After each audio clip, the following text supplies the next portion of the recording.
We started working on Applause of a Distant Crowd in March 2017 and wrote all the songs in about 6 months. We then entered Heyman Studios in Copenhagen in September to record drums and went on to track the rest of the instruments in my home studio, also in Copenhagen. The album was then mixed in the spring of 18 and finally mastered in June.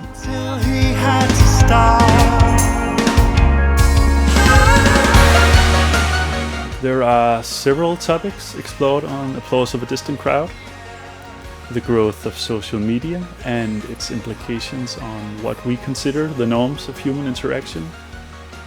Also the restlessness that can occur when we rely too much on getting entertainment online that will reward our brains. It seems it's so easy to flee from self-reflection these days, and I find myself doing it all the time, which I'm afraid can hurt my thoughtfulness and thereby my creativity. The songs also deal with terrorism and the fear of death. And as with the online entertainment, this is yet another element that can extract them from thoughtfulness.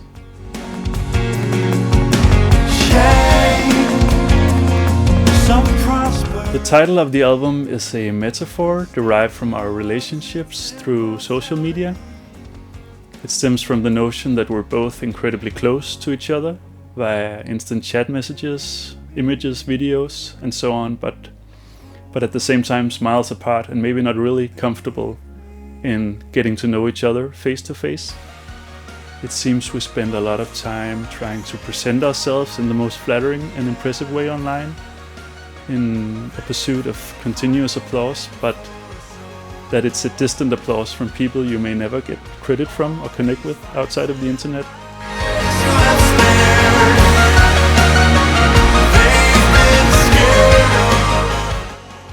The new album differs a lot from In Mazes. On that album we tried to make everything as tight and streamlined as possible, fixing every little note that stood out the slightest. I think it fit the style of the music perfectly, but that approach would have felt weird to apply to this record. Applause of a Distant Crowd has more of a rock vibe. The guitars have less gain, the drums sound a bit more dirty and alive, and everything feels looser.